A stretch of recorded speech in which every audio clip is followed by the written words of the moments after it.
ଆଜି ଆସନ୍ତୁ ଆମ୍ଭେ ଯେତେବେଳେ ଇସ୍ରାଏଲ ଶକ୍ତିଶାଳୀ ଥିଲା ଏବଂ ଯେତେବେଳେ ଇସ୍ରାଏଲ ଶକ୍ତିହୀନ ଥିଲା ଏହି ଶୀର୍ଷକର ସହିତ ପରମେଶ୍ୱରଙ୍କ ବାକ୍ୟର ଅଧ୍ୟୟନ କରିବା।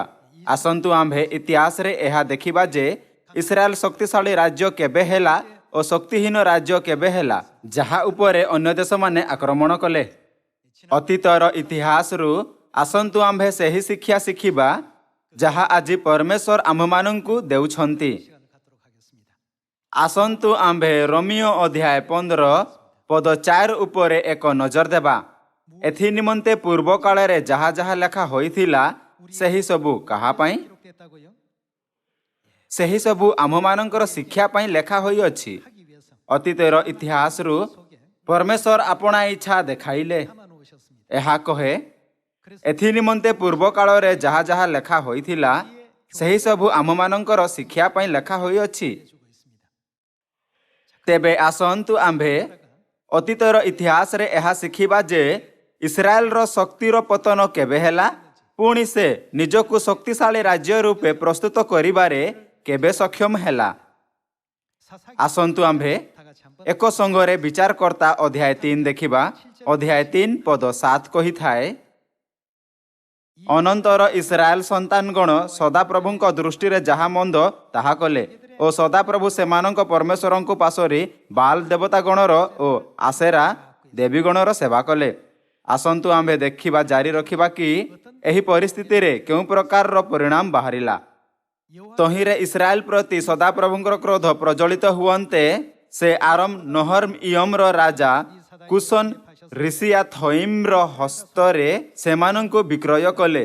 ତହୁଁ ଇସ୍ରାଏଲ ସନ୍ତାନଗଣ 8 ବର୍ଷ ପର୍ଯ୍ୟନ୍ତ ସେହି କୁଶନ ରିସିଆଥଇମର ସେବା କଲେ। ଏଠାରେ ଆମ୍ଭେ ବହୁତ ମହତ୍ୱପୂର୍ଣ୍ଣ ଶିକ୍ଷା ଶିଖିପାରିବା। ଯେବେ ଇସ୍ରାଏଲ ପରମେଶ୍ୱରଙ୍କ ସହିତ ବିଶ୍ୱାସଘାତ କରି ଆପଣାକୁ ପରମେଶ୍ୱରଙ୍କ ନିୟମ ଆଜ୍ଞା ଓ ବ୍ୟବସ୍ଥାରୁ ଭିନ୍ନ କଲେ,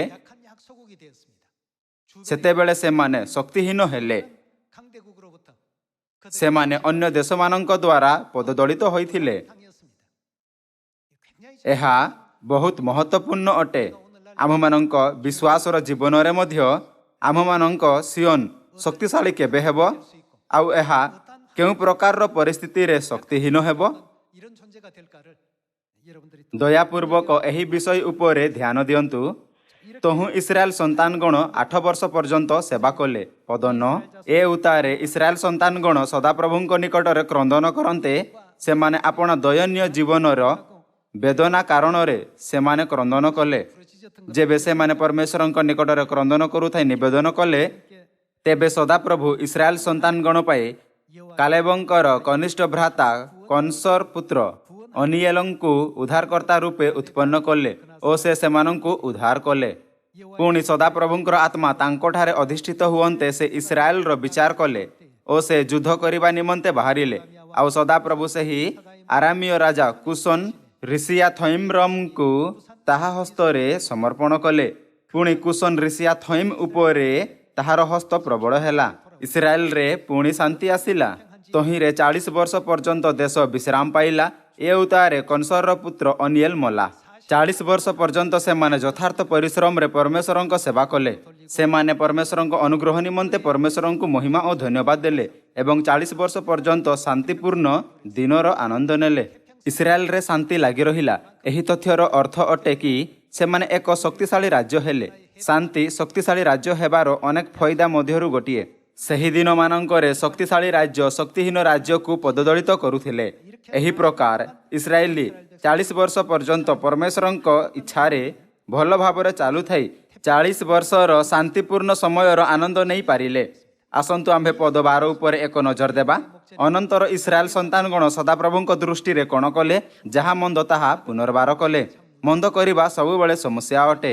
ସେମାନେ ପରମେଶ୍ୱରଙ୍କ ଶିକ୍ଷାର ପରିତ୍ୟାଗ କଲେ, ପରମେଶ୍ୱରଙ୍କ ଆଜ୍ଞାର ଅବଜ୍ଞା କଲେ ଓ ଆପଣାକୁ ପରମେଶ୍ୱରଙ୍କ ଠାରୁ ଦୂର କଲେ। ଯେତେବେଳେ ବି ସେମାନେ ମନ୍ଦ ପୂଜାପାଠ ଦ୍ୱାରା ପ୍ରଲୋଭିତ ହୋଇ ମନ୍ଦ ମୂର୍ତ୍ତି ପୂଜକ ରୀତିନୀତିର ଅନୁସରଣ କରୁଥିଲେ, ତେଣୁ ପରମେଶ୍ୱର ସେଥିରେ ଅତ୍ୟନ୍ତ ବିରକ୍ତ ହେଲେ। ଆସନ୍ତୁ ଆମ୍ଭେ ଆଉ ଥରେ ପଦ 12 ଦେଖିବା। ଅନନ୍ତର ଇସ୍ରାଏଲ ସନ୍ତାନଗଣ ସଦାପ୍ରଭୁଙ୍କ ଦୃଷ୍ଟିରେ ଯାହା ମନ୍ଦ ତାହା ପୁନର୍ବାର କଲେ। ଏ ହେତୁ ସଦାପ୍ରଭୁଙ୍କ ଦୃଷ୍ଟିରେ ଯାହା ମନ୍ଦ ତାହା ସେମାନେ କରିବାରୁ ସଦାପ୍ରଭୁ ଇସ୍ରାଏଲ ପ୍ରତିକୂଳରେ ମୋଆବର ରାଜା ଇଗ୍ଲୋନକୁ ସବଳ କଲେ। ତହୁଁ ସେ ଓମାନ ଓ ଅମାଲେକ ସନ୍ତାନଗଣକୁ ଆପଣା ନିକଟରେ ଏକତ୍ର କଲା ଓ ସେ ଯାଇ ଇସ୍ରାଏଲକୁ ଆଘାତ କରି ଖଜୁରପୁର ଅଧିକାର କଲା। ତହିଁରେ ଇସ୍ରାଏଲ ସନ୍ତାନଗଣ 8 ବର୍ଷ ପର୍ଯ୍ୟନ୍ତ ମୋୟାବୀୟ ରାଜା ଇଗ୍ଲୋନର ସେବା କଲେ। ଇସ୍ରାଏଲ ଯାହା ଥରେ ଶକ୍ତିଶାଳୀ ରାଜ୍ୟ ଥିଲା ପୁଣି ଶକ୍ତିହୀନ ହୋଇଗଲା। ସେମାନେ 18 ବର୍ଷ ପର୍ଯ୍ୟନ୍ତ ମୋୟାବୀୟ ରାଜା ଇଗ୍ଲୋନର ସେବା କଲେ। ଯେବେ ଆମ୍ଭେ ବିଚାରକର୍ତ୍ତା ବଂଶାବଳୀ ଓ ପ୍ରଥମ ରାଜାବଳୀର ପୁସ୍ତକରେ ଇସ୍ରାଏଲର ଇତିହାସର ଧ୍ୟାନପୂର୍ବକ ଯାଞ୍ଚ କରିଥାଉ, ତେବେ ଆମ୍ଭେ ଦେଖିପାରିବା ଯେ ଇସ୍ରାଏଲର ଦୁଇ ଭାଗ ଅର୍ଥାତ୍ ଶକ୍ତିଶାଳୀ ଇସ୍ରାଏଲ ଓ ଶକ୍ତିହୀନ ଇସ୍ରାଏଲ ଥିଲେ। ତେବେ ସେମାନେ ଶକ୍ତିଶାଳୀ କେବେ ହେଲେ ଓ ସେମାନଙ୍କ ପତନ ହେବା କେବେ ଆରମ୍ଭ ହେଲା? ଯେବେ ସେମାନେ ପରମେଶ୍ୱରଙ୍କ ବିଧି, ଆଜ୍ଞା ଓ ବ୍ୟବସ୍ଥାକୁ ତ୍ୟାଗ କଲେ, ତେବେ ସେମାନେ ଧ୍ୱଂସ ହୋଇ ଶକ୍ତିହୀନ ହେଲେ। ସେମାନଙ୍କୁ ପଡ଼ୋଶୀ ରାଜ୍ୟ ଲୁଣ୍ଠନ କଲା ଓ ସେମାନେ ତାହାର ଦାସ ହେଲେ। ଏହି ଇତିହାସ ପୁନରାବୃତ୍ତି କରାଗଲା। ତେବେ ପରମେଶ୍ୱର ଆମ୍ଭକୁ ଯେଉଁମାନେ ଏହି ଦିନରେ ବଞ୍ଚୁଅଛୁ ଇସ୍ରାଏଲର ଏହି ଇତିହାସ କାହିଁକି ଦେଖାନ୍ତି? ରୋମୀୟ ଅଧ୍ୟାୟ 15 ପଦ 4ରେ ଲେଖା ଅଛି, ଏଥି ନିମନ୍ତେ ପୂର୍ବକାଳରେ ଯାହା ଯାହା ଲେଖା ହୋଇଥିଲା ସେହିସବୁ ଆମ୍ଭମାନଙ୍କ ଶିକ୍ଷା ପାଇଁ ଲେଖା ହୋଇଅଛି। ତେବେ ବିଚାରକର୍ତ୍ତା ପୁସ୍ତକର ଇତିହାସରୁ ଆମ୍ଭକୁ ପରମେଶ୍ୱରଙ୍କ ଠାରୁ କେମିତି ଶିକ୍ଷା ନେବା ଉଚିତ? ପରମେଶ୍ୱରଙ୍କ ଆଜ୍ଞା, ଶିକ୍ଷା ଓ ବ୍ୟବସ୍ଥାର ପାଳନ କରିବା ସମୟରେ ଇସ୍ରାଏଲ ଆପଣାକୁ ଶକ୍ତିଶାଳୀ ରାଜ୍ୟ ରୂପେ ନିଜକୁ ବଜାୟ ରଖିବାରେ ସକ୍ଷମ ଥିଲେ। କ'ଣ ଏହା ପରମେଶ୍ୱରଙ୍କ ଇଚ୍ଛା ନୁହେଁ କି ଆମ୍ଭକୁ ମଧ୍ୟ ଏପରି ହିଁ କରିବା ଉଚିତ? ଆସନ୍ତୁ ଆମ୍ଭେ ପଦ 12 ପୁଣି ଥରେ ଦେଖିବା। ଅନନ୍ତର ଇସ୍ରାଏଲ ସନ୍ତାନଗଣ ସଦାପ୍ରଭୁଙ୍କ ଦୃଷ୍ଟିରେ ଯାହା ମନ୍ଦ ତାହା ପୁନର୍ବାର କଲେ। ଏହେତୁ ସଦାପ୍ରଭୁ ଦୃଷ୍ଟିରେ ଯାହା ମନ୍ଦ ତାହା ସେମାନେ କରିବାରୁ ସଦାପ୍ରଭୁ ଇସ୍ରାଏଲ ପ୍ରତିକୂଳରେ ମୋୟାବର ରାଜା ଇଗ୍ଲୋନକୁ ସବଳ କଲେ। ତହୁଁ ସେ ଓମନ ଓ ଅମାଲେକ ସନ୍ତାନଗଣକୁ ଆପଣା ନିକଟରେ ଏକତ୍ର କଲା ଓ ସେ ଯାଇ ଇସ୍ରାଏଲକୁ ଆଘାତ କରି ଖଜୁରପୁର ଅଧିକାର କଲା। ତହିଁରେ ଇସ୍ରାଏଲ ସନ୍ତାନଗଣ 8 ବର୍ଷ ପର୍ଯ୍ୟନ୍ତ ମୋୟାବୀୟ ରାଜା ଇଗ୍ଲୋନର ସେବା କଲେ। ଏହାର ଅର୍ଥ କି ସେମାନେ ଯୁଦ୍ଧରେ ହାରିଗଲେ। ଯେବେ ଏହା କହେ କି ଇସ୍ରାଏଲି ମୋୟାବୀୟ ରାଜା ଇଗ୍ଲୋନର ସେବା କଲେ, ତେବେ ଏହାର ଅର୍ଥ କି ମୋୟାବୀୟ ଏମାନଙ୍କ ଉପରେ ଆକ୍ରମଣ କଲା ଓ ପୁଣି ସେମାନେ ଦାସ ହୋଇଗଲେ। ପଦ 15, ତହୁଁ ଇସ୍ରାଏଲ ସନ୍ତାନଗଣ ସଦାପ୍ରଭୁଙ୍କ ନିକଟରେ କ୍ରନ୍ଦନ କରନ୍ତେ ସଦାପ୍ରଭୁ ସେମାନଙ୍କ ପାଇଁ ଉଦ୍ଧାରକର୍ତ୍ତା ରୂପେ ବିନ୍ୟାମିନ ବଂଶୀୟ ଗେରାର ପୁତ୍ର ଏହୁଦାକୁ ଉତ୍ପନ୍ନ କଲେ। ସେ ବାଁ ହାତିଆ ଥିଲେ। ପୁଣି ଇସ୍ରାଏଲ ସନ୍ତାନଗଣ ତାହା ଦ୍ୱାରା ମୋୟାବୀୟ ରାଜା ଇଗ୍ଲୋନ ନିକଟକୁ ଭେଟି ପଠାଇଲେ। ତହିଁରେ ଏହୁଦ ଆପଣା ନିମନ୍ତେ ଏକ ହସ୍ତଦୀର୍ଘ 2 ଦ୍ୱାର ଖଡ଼ଗ ନିର୍ମାଣ କରାଇ ଆପଣା ଦକ୍ଷିଣ ଜଙ୍ଘରେ ବସ୍ତ୍ର ଭିତରେ ପିନ୍ଧିଲେ। ତହୁଁ ସେ ମୋୟାବୀୟ ରାଜା ଇଗ୍ଲୋନ ନିକଟକୁ ସେହି ଭେଟି ନେଲେ। ସେହି ଇଗ୍ଲୋନ ଏକ ମୋଟା ଲୋକ ଥିଲେ। ଆଉ ସେ ଭେଟି ଦେଇ ସାରିଲା ଉତ୍ତାରେ ଭେଟି ଦ୍ରବ୍ୟବାହକ ଲୋକମାନଙ୍କୁ ପଠାଇଦେଲେ। ମାତ୍ର ସେ ଆପେ ଗିଲଗସ୍ତ ପଥର ଖଣିଠାରୁ ବାହୁଡ଼ି ଆସି କହିଲେ, ହେ ରାଜନ, ଆପଣଙ୍କ ନିକଟରେ ମୋହର ଏକ ଗୁପ୍ତ କଥା ଅଛି। ତେବେ ରାଜା କହିଲେ, ତୁନି ହୋଇଥାଅ। ତହୁଁ ତାହା ନିକଟରେ ଠିଆ ହେବାର ସମସ୍ତ ଲୋକ ତାହା ଛାମୁରୁ ବାହାରିଗଲେ। ଏଥିରେ ଏହୁଦ ତାହା ନିକଟକୁ ଗଲେ। ତେବେ ସେ ଆପଣା ଗ୍ରୀଷ୍ମକାଳୀନ ଉପର ମହଲାରେ ଏକାକୀ ବସିଥିଲା। ତହିଁରେ ଏହୁଦ କହିଲେ, ଆପଣଙ୍କ ପାଇଁ ପରମେଶ୍ୱରଙ୍କ ଠାରୁ ଆମ୍ଭର ଏକ କଥା ଅଛି। ତହୁଁ ସେ ଆପଣା ଆସନରୁ ଉଠିଲା। ତେବେ ଏହୁଦ ଆପଣା ବାମ ହସ୍ତ ବଢ଼ାଇ ଦକ୍ଷିଣ ଜଙ୍ଘରୁ ଖଡ଼ଗ ନେଇ ତାହାର ପେଟ ଭୁସିଲେ। ତହିଁରେ ଖଡ଼ଗ ସହିତ ମୁଠା ମଧ୍ୟ ପଶିଗଲା। ଆଉ ଖଡ଼ଗ ଚର୍ବିରେ ଲାଖି ରହିବାରୁ ସେ ତାହା ପେଟରୁ ବାହାର କଲେ ନାହିଁ ଓ ଖଡ଼ଗ ପଛଭାଗରେ ବାହାରିଲା। ଏ ଉତ୍ତାରେ ଏହୁଦ ତାହାକୁ ରୁଦ୍ଧ କରଣାର୍ଥେ ସେହି ଉପର ମହଲାର କବାଟ ବନ୍ଦ କରି ଅର୍ଗଳ ଲଗାଇ ପାବଚ୍ଛ ପଥ ଆଡ଼କୁ ବାହାରିଲେ। ଏହି ପ୍ରକାରେ ଇସ୍ରାଏଲି ମୋୟାବୀୟରୁ ମୁକ୍ତି ହେଲେ। ଆସନ୍ତୁ ଆମ୍ଭେ ପଦ 30କୁ ଯିବା। ଏହି ରୂପେ ମୋୟାବ ସେହିଦିନ ଇସ୍ରାଏଲ ହସ୍ତାଧୀନରେ ବଶୀଭୂତ ହେଲା। ତହୁଁ ଦେଶ 80 ବର୍ଷ ପର୍ଯ୍ୟନ୍ତ ବିଶ୍ରାମ ପାଇଲା। ଯେପରି ଆପଣ ଦେଖିପାରିବେ, ଇସ୍ରାଏଲର ଇତିହାସ ପରମେଶ୍ୱରଙ୍କୁ ପରିତ୍ୟାଗ କରିବା, ପରମେଶ୍ୱରଙ୍କ ନିକଟକୁ ଫେରିବା, ପୁଣି ପଶ୍ଚାତାପ କରି ପରମେଶ୍ୱରଙ୍କ ପାଖକୁ ଫେରି ଆସିବା, ଏହି ପ୍ରକାର ପୁନରାବୃତ୍ତି କରାଯାଏ। ଯେବେ ସେମାନେ ପରମେଶ୍ୱରଙ୍କୁ ପରିତ୍ୟାଗ କଲେ, ତେବେ ଅନ୍ୟ ରାଜାମାନେ ସେମାନଙ୍କ ଉପରେ ଆକ୍ରମଣ କଲେ। ଯେବେ ସେମାନେ ପରମେଶ୍ୱରଙ୍କ ଭୟ ରଖିଲେ, ତେବେ ଶକ୍ତିଶାଳୀ ରାଜ୍ୟ ରୂପେ ସେମାନଙ୍କୁ ଶାନ୍ତି ମିଳିଲା ଏବଂ ଏହା ପର୍ଯ୍ୟନ୍ତ କି ସେମାନେ ପଡ଼ୋଶୀ ରାଜ୍ୟରୁ ଉପହାର ମଧ୍ୟ ପାଇଲେ। ଆସନ୍ତୁ ଆମ୍ଭେ ଅଧ୍ୟାୟ 6 ପଦ 1 ଦେଖିବା। ଅନନ୍ତର ସଦାପ୍ରଭୁଙ୍କ ଦୃଷ୍ଟିରେ ଯାହା ମନ୍ଦ ଇସ୍ରାଏଲ ସନ୍ତାନଗଣ ତାହା କଲେ। ତହୁଁ ସଦାପ୍ରଭୁ ସେମାନଙ୍କୁ 7 ବର୍ଷ ପର୍ଯ୍ୟନ୍ତ ମିଦିଅନୀୟ ମାନଙ୍କ ହସ୍ତରେ ସମର୍ପଣ କଲେ। ଏଠାରେ आम्भे बारंबार पुनरावृत्ति कराଯାउଥିବା समान जिनिस देखिपारिबा। इस्राएल क्रमागत भाବରେ खराब काम कला आउ पुणी पश्चाताप करी परमेश्वरଙ୍କ पाखକୁ फेरी आसिला।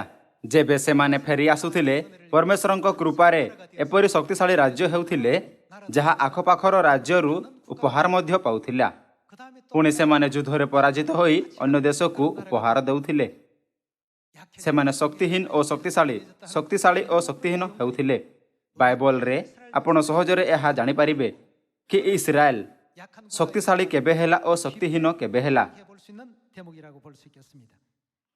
ଏଠାରେ କୁହାଯାଇଅଛି ଯେ ସଦାପ୍ରଭୁ ମିଦିଅନୀୟମାନଙ୍କ ହସ୍ତରେ 7 ବର୍ଷ ପର୍ଯ୍ୟନ୍ତ ରଖିଲେ। ପଦ 2 ତେଣୁ ମିଦିଅନୀୟମାନଙ୍କ ହସ୍ତ ଇସ୍ରାଏଲ ବିରୁଦ୍ଧରେ ପ୍ରବଳ ହେଲା। ପୁଣି ମିଦିଅନୀୟମାନଙ୍କ ସକାଶୁ ଇସ୍ରାଏଲ ସନ୍ତାନଗଣ ପର୍ବତ ଗହିରୀ ଓ ଗୁମ୍ଫା ଓ ଦୁର୍ଗମ ସ୍ଥାନମାନଙ୍କରେ ବସା କଲେ। ତହୁଁ ଏହିପରି ହେଲା ଯେ ଇସ୍ରାଏଲୀୟମାନେ ବୀଜ ବୁଣିଲେ। ମିଦିଅନୀୟ ଓ ଅମାଲେକୀୟ ଓ ପୂର୍ବଦେଶୀୟ ଲୋକମାନେ ସେମାନଙ୍କ ବିରୁଦ୍ଧରେ ଚଢ଼ି ଆସିଲେ। ସେମାନେ ସେମାନଙ୍କ ବିରୁଦ୍ଧରେ ଚଢ଼ି ଆସିଲେ। ସେମାନଙ୍କ ସମ୍ମୁଖରେ ଛାଉଣି କରି ଘଷା ପର୍ଯ୍ୟନ୍ତ ଭୂମିଜାତ ଶସ୍ୟାଦି ବିନାଶ କରନ୍ତି। ପୁଣି ଇସ୍ରାଏଲଙ୍କ ମଧ୍ୟରେ ପ୍ରାଣ ବଞ୍ଚିବାର କୌଣସି ଉପାୟ କି ମେଷ କି ଗୋରୁ କି ଗଧ କିଛି ରଖନ୍ତି ନାହିଁ। କାରଣ ସେମାନେ ଆପଣା ଆପଣା ପଶୁ ଓ ତମ୍ବୁ ଘେନି ଚଢ଼ି ଆସନ୍ତି। ସେମାନେ ପଙ୍ଗପାଳ ପରି ବହୁ ସଂଖ୍ୟକ ହୋଇ ଆସନ୍ତି। ସେମାନେ ଓ ସେମାନଙ୍କ ଓଟ ଉଭୟ ଅସଂଖ୍ୟ। ଆଉ ସେମାନେ ଦେଶକୁ ଉଚ୍ଛିନ୍ନ କରିବାକୁ ଆସନ୍ତି। ଏବେ ଯେତେବେଳେ ସମସ୍ତ ଇସ୍ରାଏଲୀମାନେ ପରମେଶ୍ୱରଙ୍କ ସମ୍ମୁଖରେ ମନ୍ଦ କାର୍ଯ୍ୟ କଲେ ସେତେବେଳେ ଏହି ପ୍ରକାରର ଦୁର୍ଘଟଣା ପୁନରାବୃତ୍ତି କରାଗଲା। ପଦ 6 ଏଣୁ ଇସ୍ରାଏଲ ମିଦିଅନ ସମ୍ମୁଖରେ ଅତି କ୍ଷୀଣ ହେଲେ। ପୁଣି ଇସ୍ରାଏଲ ସନ୍ତାନଗଣ ସଦାପ୍ରଭୁଙ୍କ ନିକଟରେ କ୍ରନ୍ଦନ କଲେ। ଯେପରିକି ଆପଣ ପଦ 2ରେ ଦେଖିପାରିବେ, ଯେବେ ସେମାନେ ସାହାଯ୍ୟ ପାଇଁ ପରମେଶ୍ୱରଙ୍କ ସମ୍ମୁଖରେ କ୍ରନ୍ଦନ କଲେ ସେତେବେଳେ ପରମେଶ୍ୱର ସେମାନଙ୍କ ପାଖରେ ଗିଦିଅନଙ୍କୁ ପଠାଇଲେ। ପରମେଶ୍ୱର ଇସ୍ରାଏଲକୁ ମିଦିଅନୀୟମାନଙ୍କ ହସ୍ତରୁ ମୁକ୍ତ କରିବା ପାଇଁ ଗିଦିଅନଙ୍କୁ ପଠାଇଲେ, ଯାହାଦ୍ୱାରା ପୁଣି ଥରେ ଇସ୍ରାଏଲ ଶକ୍ତିଶାଳୀ ହୋଇଗଲା। ଆସନ୍ତୁ ଆମ୍ଭେ ପଦ 25କୁ ଯିବା। ଅନନ୍ତର ସେହି ରାତ୍ରିରେ ସଦାପ୍ରଭୁ ତାଙ୍କୁ କହିଲେ, ତୁମ୍ଭେ ଆପଣା ପିତାର ଯୁବା ଗୋରୁକୁ ଅର୍ଥାତ୍ 7 ବର୍ଷର ଦ୍ୱିତୀୟ ଗୋବର୍ଷକୁ ନିଅ। ତୁମ୍ଭ ପିତାର ଥିବା ବାଲ ଦେବତାର ଯଜ୍ଞବେଦୀ କଣ କର, ଭାଙ୍ଗି ପକାଅ ଓ ତନ୍ନିକଟସ୍ଥ ଆସେରାର ମୂର୍ତ୍ତି କାଟି ପକାଅ। ପୁଣି ଏହି ଗୋଡ଼ ଉପରେ ରୀତିମତେ ସଦାପ୍ରଭୁ ତୁମ୍ଭ ପରମେଶ୍ୱରଙ୍କ ଉଦ୍ଦେଶ୍ୟରେ ଏକ ଯଜ୍ଞବେଦୀ ନିର୍ମାଣ କର। ଆଉ ତୁମ୍ଭେ ଯେଉଁ ଆସେରାର ମୂର୍ତ୍ତି ଛେଦନ କରିବ ତହିଁର କାଷ୍ଠ ନେଇ ସେହି ଦ୍ୱିତୀୟ ଗୋବର୍ଷକୁ ହୋମବଳି ରୂପେ ଉତ୍ସର୍ଗ କର। ତହିଁରେ ଗିଦିଅନ ଆପଣା ଦାସମାନଙ୍କ ମଧ୍ୟରୁ 10 ଜଣଙ୍କୁ ସଙ୍ଗରେ ନେଲେ ଓ ସଦାପ୍ରଭୁ ଯେପରି କହିଥିଲେ ସେପରି କଲେ। ମାତ୍ର ଆପଣା ପିତୃ ପରିବାର ଓ ନଗରସ୍ଥ ଲୋକମାନଙ୍କୁ ଭୟ କରିବାରୁ ସେ ଦିନ ବେଳେ ତାହା କରି ନ ପାରି ରାତ୍ରି ବେଳେ ତାହା କଲେ। ଏହି ପ୍ରକାରେ ଗିଦିଅନ ସମସ୍ତ ମୂର୍ତ୍ତିକୁ ନଷ୍ଟ କରିଦେଲେ ଓ ତାହାର ଯୋଦ୍ଧାମାନେ ପରମେଶ୍ୱରଙ୍କ ଅନୁଗ୍ରହରେ ମିଦିଅନୀୟମାନଙ୍କ 1,35,000 ପୁରୁଷଙ୍କୁ ପରାଜିତ କଲେ। ଆପଣ ଏହାକୁ ଅଧ୍ୟାୟ 8ରେ ଦେଖିପାରିବେ। ଆସନ୍ତୁ ଆମ୍ଭେମାନେ ବିଚାର କରିଦା ଅଧ୍ୟାୟ 8 ପଦ 10କୁ ଯିବା। ଏହି ସମୟରେ ସେବହ ଓ ସନ୍ମୁନ କାର୍କରରେ ଥିଲେ ଓ ସେମାନଙ୍କର ସଙ୍ଗୀ ସୈନ୍ୟଦଳ ଉଣାଧିକ 15,000 ଲୋକ ଥିଲେ। ପୂର୍ବ ଦେଶୀୟ ଲୋକମାନଙ୍କର ସମସ୍ତ ସୈନ୍ୟଦଳ ମଧ୍ୟରୁ ଏମାନେ କେବଳ ଅବଶିଷ୍ଟ ରହିଥିଲେ, କାରଣ ଖଡ଼ଗଧାରୀ 1,20,000 ଲୋକ ହତ ହୋଇଥିଲେ। ଏହି ମୁହୂର୍ତ୍ତରେ ବିଜୟ ପୂର୍ବରୁ ଦିଆଯାଇଥିଲା। ଆପଣ ଦେଖିପାରିବେ ଯେ ଗିଦିଅନର 300 ଯୋଦ୍ଧାମାନେ 1,20,000 ପୁରୁଷଙ୍କୁ ନଷ୍ଟ କଲା। 1,35,000 ପୁରୁଷମାନଙ୍କ ମଧ୍ୟରୁ 15,000 ଛାଡ଼ି ଦିଆଗଲା, ଆଉ ସେମାନେ ମଧ୍ୟ ପରେ ହତ୍ୟା କରାଗଲେ। ପରିଶେଷରେ ଇସ୍ରାଏଲୀୟମାନଙ୍କୁ ମିଦିଅନୀୟମାନଙ୍କ ମଧ୍ୟରୁ ମୁକ୍ତ କରାଗଲା ଓ ପୁଣି ସେମାନେ 40 ବର୍ଷ ପର୍ଯ୍ୟନ୍ତ ଆରାମରେ ରହିଲେ। ଆସନ୍ତୁ ଆମ୍ଭେ ଅଧ୍ୟାୟ 8 ପଦ 28 ଦେଖିବା। ଏହି ରୂପେ ମିଦିଅନ ଇସ୍ରାଏଲ ସନ୍ତାନମାନଙ୍କ ସମ୍ମୁଖରେ ବଶୀଭୂତ ହେଲା ଓ ସେମାନେ ଆଉ ଆପଣମାନଙ୍କର ମସ୍ତକ ଉଠାଇଲେ ନାହିଁ। ତହୁଁ ଗିଦିଅନଙ୍କର ସମୟରେ ଦେଶ 40 ବର୍ଷ ବିଶ୍ରାମ ପାଇଲା। ଏହା ଦର୍ଶାଇଥାଏ ଯେ ଇସ୍ରାଏଲ ଏପରି ଶକ୍ତିଶାଳୀ ରାଜ୍ୟ ହେଲା ଯେ ଅନ୍ୟ ପଡ଼ୋଶୀ ରାଜ୍ୟ ଏହା ବିରୁଦ୍ଧରେ ଯିବାକୁ ସାହସ କରୁନଥିଲେ। ବଡ଼ ବିଜୟ ପରେ ଅନେକ ଲୋକ ଏହା କହୁଥାଇ ଗିଦିଅନଙ୍କୁ ନିବେଦନ କଲେ, ଆମ୍ଭେ ଚାହୁଁଅଛୁ ଯେ ତୁମ୍ଭେ ଓ ତୁମ୍ଭ ପରିବାର ଆଗାମୀ ପିଢ଼ି ପର୍ଯ୍ୟନ୍ତ ଆମ୍ଭ ଉପରେ କର୍ତ୍ତୃତ୍ୱ କରନ୍ତୁ। ସେମାନଙ୍କ ନିବେଦନରେ ଗିଦିଅନ ଉତ୍ତର ଦେଲେ, ଆମ୍ଭେ ତୁମ୍ଭ ଉପରେ କର୍ତ୍ତୃତ୍ୱ କରିପାରିବା ନାହିଁ। କେବଳ ପରମେଶ୍ୱର ତୁମ୍ଭ ଇସ୍ରାଏଲ ଉପରେ ପ୍ରଭୁତା କରିବେ। ଗିଦିଅନ ଏହି କଥା ଇସ୍ରାଏଲୀମାନଙ୍କୁ ପଦ 22ରେ କହିଲେ। କାରଣ ଇସ୍ରାଏଲ ଏପରି ଥିଲା, ତେଣୁ ଇସ୍ରାଏଲରେ ବଡ଼ ଶାନ୍ତି ଥିଲା। ପଦ 22 ଅନନ୍ତର ଇସ୍ରାଏଲ ଲୋକମାନେ ଗିଦିଅନକୁ କହିଲେ, ତୁମ୍ଭେ ଓ ତୁମ୍ଭ ପୁତ୍ର ମଧ୍ୟ ତୁମ୍ଭ ପୁତ୍ରର ପୁତ୍ର ଆମ୍ଭମାନଙ୍କ ଉପରେ କର୍ତ୍ତୃତ୍ୱ କର, କାରଣ ତୁମ୍ଭେ ମିଦିୟନୀୟର ହସ୍ତରୁ ଆମ୍ଭମାନଙ୍କୁ ଉଦ୍ଧାର କରିଅଛ। ତହିଁରେ ଗିଦିଓନ ସେମାନଙ୍କୁ କହିଲେ, ମୁଁ ତୁମ୍ଭମାନଙ୍କ ଉପରେ କର୍ତ୍ତୃତ୍ୱ କରିବି ନାହିଁ, କିଏ ବା ମୋ ପୁତ୍ର ତୁମ୍ଭମାନଙ୍କ ଉପରେ କର୍ତ୍ତୃତ୍ୱ କରିବ ନାହିଁ, କେବଳ କିଏ ସଦାପ୍ରଭୁ ତୁମ୍ଭମାନଙ୍କ ଉପରେ କର୍ତ୍ତୃତ୍ୱ କରିବେ। ଯେବେ ଇସ୍ରାଏଲ ସେହିପରି କଲେ ତେବେ କ'ଣ ହେଲା? କ'ଣ ଇସ୍ରାଏଲ ପୁଣି ଥରେ ଶକ୍ତିଶାଳୀ ରାଜ୍ୟ ହେଲା ନାହିଁ? ଯେମିତି ସେହି ପଦ କହିଥାଏ, ଏବଂ 40 ବର୍ଷ ପର୍ଯ୍ୟନ୍ତ ଦେଶ ଶାନ୍ତିରେ ରହିଲା। ବିଚାରକର୍ତ୍ତାଙ୍କ ପୁସ୍ତକରେ ଦିଆଯାଇଥିବା ଇସ୍ରାଏଲମାନଙ୍କ ଇତିହାସରୁ ଆମ୍ଭେ ଏହା ଶିକ୍ଷା କରିପାରିବା ଯେ ଇସ୍ରାଏଲ ଶକ୍ତିଶାଳୀ କେବେ ହେଲା ଓ ଶକ୍ତିହୀନ କେବେ ହେଲା। ସବୁ ସମୟରେ ଯେବେ ଲୋକମାନେ ପରମେଶ୍ୱରଙ୍କ ଆଜ୍ଞା, ଶିକ୍ଷା ଓ ନିର୍ଦ୍ଦେଶର ପାଳନ କଲେ, ତେବେ ସେମାନେ ଏପରି ଇସ୍ରାଏଲି ରାଜ୍ୟ ହେଲେ ଯାହାଙ୍କ ବିରୁଦ୍ଧ କୌଣସି ରାଜ୍ୟ କରିପାରୁନଥିଲା। କିନ୍ତୁ ଯେବେ ମନ୍ଦ କାର୍ଯ୍ୟ କରୁଥିଲେ, ଯାହା ପରମେଶ୍ୱରଙ୍କ ବ୍ୟବସ୍ଥା ଓ ବିଧି ଅନୁସାରେ ବର୍ଜିତ ଥିଲା, ତେବେ ଅତି ଶୀଘ୍ର ସେମାନଙ୍କ ଶକ୍ତିର ପତନ ହେଲା। ବର୍ତ୍ତମାନ ଆସନ୍ତୁ ଆମ୍ଭେ ବିଚାରକର୍ତ୍ତାଙ୍କ ସମୟରୁ ମଧ୍ୟ ଦୂରକୁ ଯାଇ ଯହୋଶୁଆଙ୍କ ଇତିହାସ ଦେଖିବା। ଯୁଗ ବା ସମୟର ସତ୍ତ୍ୱେ ଯେବେ ଇସ୍ରାଏଲମାନେ ପରମେଶ୍ୱରଙ୍କ ବିରୁଦ୍ଧରେ ପାପ କଲେ ଓ ମନ୍ଦ ବିଷୟ ସବୁ କଲେ, ତେବେ ସେମାନେ ଶକ୍ତିହୀନ ରାଜ୍ୟ ହେବା ପରିବର୍ତ୍ତେ ଆଉ କିଛି କରିପାରୁନଥିଲେ। ଆସନ୍ତୁ ଆମ୍ଭେ ଯହୋଶୁଆ ଅଧ୍ୟାୟ 7ରେ ଏହି ବିଷୟରେ ପୁଷ୍ଟି କରିବା। ଯହୋଶୁଆ ଅଧ୍ୟାୟ 7 ପଦ 1। ମାତ୍ର ଇସ୍ରାଏଲ ସନ୍ତାନଗଣ ବର୍ଜିତ ବସ୍ତୁ ବିଷୟରେ ସତ୍ୟ ଲଙ୍ଘନ କଲେ, କାରଣ ଜିହୁଦା ବଂଶୀୟ ସେରହର ପ୍ରପୌତ୍ର ସଧିର ପୌତ୍ର କର୍ମୀର ପୁତ୍ର ଆଖନ ବର୍ଜିତ ବସ୍ତୁରୁ କିଛି ହରଣ କଲା। ତହିଁରେ ଇସ୍ରାଏଲ ସନ୍ତାନଗଣ ପ୍ରତି ସଦାପ୍ରଭୁଙ୍କ କ୍ରୋଧ ପ୍ରଜ୍ୱଳିତ ହେଲା। ଆଖନର ପାପ କରିବା ପୂର୍ବରୁ ଇସ୍ରାଏଲର ସ୍ଥିତି କେମିତି ଥିଲା? ସେମାନଙ୍କ ସେନା ବହୁତ ଶକ୍ତିଶାଳୀ ଥିଲା, ଯାହା ଜିରିହ ଯେପରି ଶକ୍ତ ସହରକୁ ମଧ୍ୟ ବିଜୟ ଲାଭ କରିପାରିଥାନ୍ତା।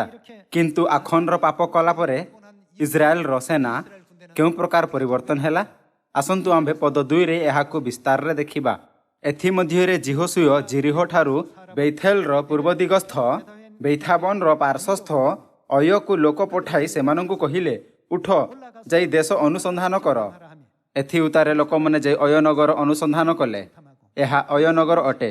ଅୟନଗରର ଅନୁସନ୍ଧାନ ପରେ ଏ ଉତ୍ତାରେ ସେମାନେ ଯହୋଶୁଆଙ୍କ ନିକଟକୁ ଫେରି ଆସି ତାଙ୍କୁ କହିଲେ, ସମସ୍ତ ଲୋକ ନ ଯାଆନ୍ତୁ, କେବଳ 2-3 ସହସ୍ର ଲୋକ ଯାଇ ଅୟନଗର ପରାସ୍ତ କରନ୍ତୁ। ସେଠାରେ ସମସ୍ତ ଲୋକଙ୍କୁ ପରିଶ୍ରମ କରାଅ ନାହିଁ, ଯେହେତୁ ସେଠାରେ ଲୋକେ ଅଳ୍ପ ମାତ୍ର। ତେଣୁ ଲୋକମାନଙ୍କ ମଧ୍ୟରୁ ଉଣାଧିକ 300 ସେଠାକୁ ଗଲେ। ମାତ୍ର ସେମାନେ ଅୟ ନଗରସ୍ଥ ଲୋକମାନଙ୍କ ସମ୍ମୁଖରୁ ପଳାଇଲେ। ପୁଣି ଅୟର ଲୋକମାନେ ସେମାନଙ୍କ ମଧ୍ୟରୁ ଉଣାଧିକ 36 ଜଣଙ୍କୁ ଆଘାତ କଲେ। ନଗର ଦ୍ୱାରରୁ ସବାରିମ ପର୍ଯ୍ୟନ୍ତ ସେମାନଙ୍କୁ ତଡ଼ି ନେଲେ। ଗଡ଼ଣ୍ଟି ବାଟରେ ଆଘାତ କଲେ। ତହିଁରେ ଲୋକମାନଙ୍କ ହୃଦୟ ତରଳି ପାଣି ହୋଇଗଲା।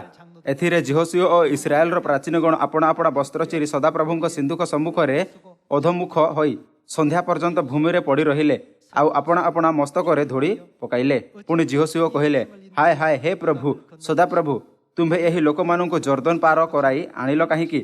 କି ଆମ୍ଭମାନଙ୍କୁ ଏମୋରୀୟମାନଙ୍କ ହସ୍ତରେ ସମର୍ପଣ କରି ବିନାଶ କରିବାକୁ? ଆହା, ଯେବେ ଆମ୍ଭେମାନେ ସନ୍ତୁଷ୍ଟ ହୋଇ ଜର୍ଦ୍ଦନ ସେପାରିରେ ରହିଥାନ୍ତୁ। ହେ ପ୍ରଭୁ, ମୁଁ କ'ଣ କରିବି? ଇସ୍ରାଏଲ ତ ସମ୍ମୁଖରୁ ପିଠି କରି ଆଣିଲାଣି, କାରଣ କିଣାନୀୟମାନେ ଓ ଏ ଦେଶ ନିବାସୀ ସମସ୍ତେ ଏହା ଶୁଣିବେ। ପୁଣି ଆମ୍ଭମାନଙ୍କୁ ଚାରିଆଡ଼େ ଘେରି ପୃଥିବୀରୁ ଆମ୍ଭମାନଙ୍କ ନାମ ଉଚ୍ଛିନ୍ନ କରିବେ। ତହିଁରେ ତୁମ୍ଭେ ଆପଣା ମହାନାମ ନିମନ୍ତେ କ'ଣ କରିବ? ତହୁଁ ସଦାପ୍ରଭୁ ଯହୋଶୁଆଙ୍କୁ କହିଲେ, ଉଠ, ଏ କ'ଣ? ତୁମ୍ଭେ କାହିଁକି ଅଧୋମୁଖ ହୋଇ ପଡ଼ିଅଛ? ଇସ୍ରାଏଲ ପାପ କରିଅଛି ମଧ୍ୟ ଆମ୍ଭେ ସେମାନଙ୍କୁ ଯେଉଁ ନିୟମ ଆଜ୍ଞା କରିଥିଲୁ ତାହା ସେମାନେ ଲଙ୍ଘନ କରିଅଛନ୍ତି ମଧ୍ୟ। ସେମାନେ ବର୍ଜିତ ବସ୍ତୁରୁ କିଛି ନେଇଅଛନ୍ତି, ମଧ୍ୟ ଚୋରି କରିଅଛନ୍ତି, ମଧ୍ୟ ପ୍ରବଞ୍ଚନା କରିଅଛନ୍ତି, ଆଉ ମଧ୍ୟ ଆପଣମାନଙ୍କ ସାମଗ୍ରୀ ମଧ୍ୟରେ ତାହା ରଖିଅଛନ୍ତି। ଯହୋଶୁଆ ହଇରାଣ ଥିଲା ଯେ ଶକ୍ତିଶାଳୀ ଇସ୍ରାଏଲି ସେନା ଦୁର୍ବଳ ହୋଇଗଲା। ପ୍ରଥମେ ପରମେଶ୍ୱର ଇସ୍ରାଏଲମାନଙ୍କୁ ଏତେ ଦୃଢ଼ କଲେ ଯେ ସେମାନେ ଜିରିହ ନଗରକୁ ମଧ୍ୟ ବିଜୟ ଲାଭ କରିପାରିଲେ। କିନ୍ତୁ ଏବେ ସେମାନେ ଏତେ ବାଧ୍ୟପ୍ରାପ୍ତ ହେଲେ ଯେ ସେମାନେ ଅୟ ପରି ଛୋଟ ନଗରକୁ ମଧ୍ୟ ବିଜୟ ଲାଭ କରିବାରେ ସକ୍ଷମ ହୋଇପାରିଲେ ନାହିଁ, କିନ୍ତୁ କେବଳ ଭୟରେ କମ୍ପନ କଲେ। ଏହାର କାରଣ କ'ଣ ଥିଲା? ପରମେଶ୍ୱରଙ୍କ ବିରୁଦ୍ଧରେ କରାଯାଇଥିବା ଦୁଷ୍ଟତା ଥିଲା।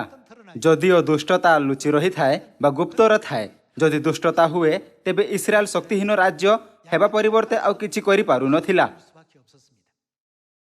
그러나 ଅନ୍ୟ ପକ୍ଷରେ ଯେବେ ସେମାନେ ପରମେଶ୍ୱରଙ୍କ ବ୍ୟବସ୍ଥା ବିଧି ଓ ଆଜ୍ଞାର ପାଳନ କଲେ, ଯଦିଓ ସେମାନଙ୍କ ଶତ୍ରୁ ଏତେ ଭୟଙ୍କର ଥିଲା 하게 되었을 때는 ଯେ ସେମାନେ ତାଙ୍କ ଆଖିରେ ପଙ୍ଗପାଳ ଯେପରି ଦେଖାଗଲେ, 어떤 적들이라도 କିନ୍ତୁ କ'ଣ ହେଲା? କ'ଣ ପରମେଶ୍ୱର ସେମାନଙ୍କୁ ସମସ୍ତ ଶତ୍ରୁମାନଙ୍କୁ ପରାଜିତ କରିବା ପାଇଁ ଶକ୍ତିଶାଳୀ ସେନା ରୂପେ ପରିବର୍ତ୍ତନ କଲେ ନାହିଁ? ଏହି ପ୍ରକାର ଆମ୍ଭେ ଶକ୍ତିଶାଳୀ ଇସ୍ରାଏଲ ଏବଂ ଶକ୍ତିହୀନ ଇସ୍ରାଏଲଙ୍କ ଇତିହାସରୁ ଶିଖିପାରିବା। ଆଜି ଆମ୍ଭକୁ କେଉଁ ପ୍ରକାରର କାର୍ଯ୍ୟ କରିବା ଉଚିତ, ଯାହାଫଳରେ ସମରଣ ଓ ପୃଥିବୀର ପ୍ରାନ୍ତ ପର୍ଯ୍ୟନ୍ତ ସୁସମାଚାରର ପ୍ରଚାର କରାଯାଇପାରିବ? ସମସ୍ତ ଲୋକ କ'ଣ ଏହା ଆଗକୁ ଆହୁରି ଅଧିକ ସ୍ପଷ୍ଟୀକରଣ ବିନା ମଧ୍ୟ ନିଶ୍ଚିତ ନୁହେଁ? ସୁସମାଚାରର ସମସ୍ତ କାର୍ଯ୍ୟରେ ଆମ୍ଭକୁ ସର୍ବଦା ପରମେଶ୍ୱରଙ୍କ ସହିତ ହେବା ଉଚିତ। କ'ଣ ଆମ୍ଭକୁ ସୁସମାଚାରର କାର୍ଯ୍ୟର ସିଦ୍ଧି ନିମନ୍ତେ ପରମେଶ୍ୱରଙ୍କ ସମସ୍ତ ବିଧି ଆଜ୍ଞା ଓ ବ୍ୟବସ୍ଥା ଗୁଡ଼ିକର ପାଳନ କରିବା ଉଚିତ ନୁହେଁ? 우리 사도행전 ଆସନ୍ତୁ ଆମ୍ଭେ ପ୍ରେରିତ ଅଧ୍ୟାୟ 5ରେ ସେହି ଶିକ୍ଷା ଦେଖିବା। 함께 또 찾아보도록 하겠습니다.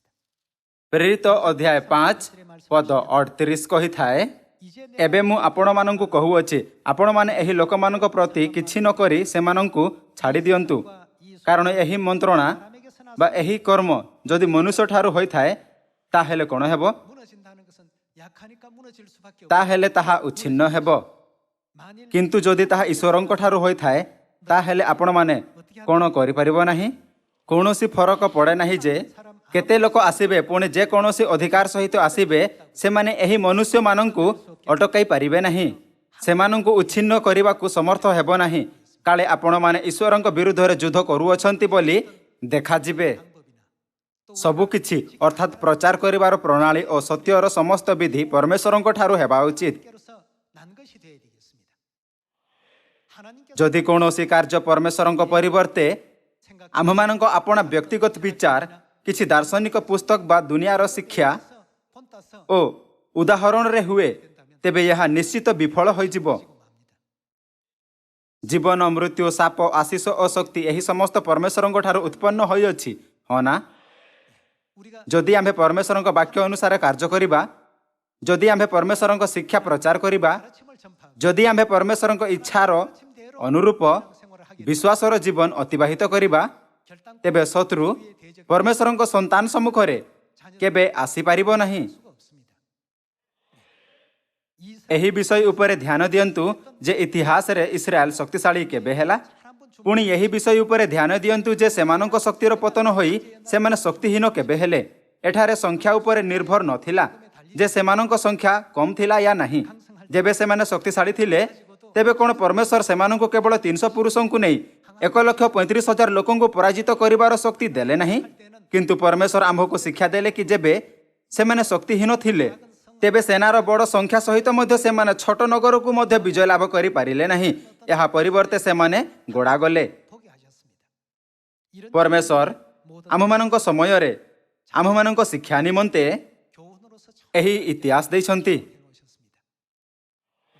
가마리엘 ଗମଲିଏଲ ନାମକ ଜଣେ ବ୍ୟବସ୍ଥାପକ ଯେ ଏହି ବିଷୟ ଜାଣୁଥିଲା ଓ କହିଲା, ଏହି ବିଷୟ ଉପରେ ଧ୍ୟାନ ଦିଅନ୍ତୁ ଯେ ଏହାର ଧର୍ମ ବା କର୍ମ କାହାଠାରୁ ଆସିଛି, କ'ଣ ଏହା ମନୁଷ୍ୟଠାରୁ ବା ପୁଣି ପରମେଶ୍ୱରଙ୍କ ଠାରୁ?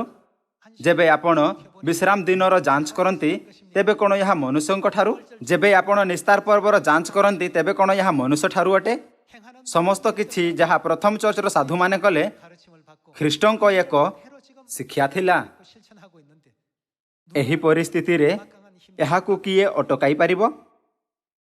ଶାରୀରିକ ରୂପେ 막을 수 있을지 କିଛି ଲୋକ ବାଧା ଦେଇପାରନ୍ତି, 속에 담겨 있는 그 କିନ୍ତୁ 결단코 ସେମାନଙ୍କ ମାନସିକତା କେବେ ଭାଙ୍ଗି ପାରିବ ନାହିଁ।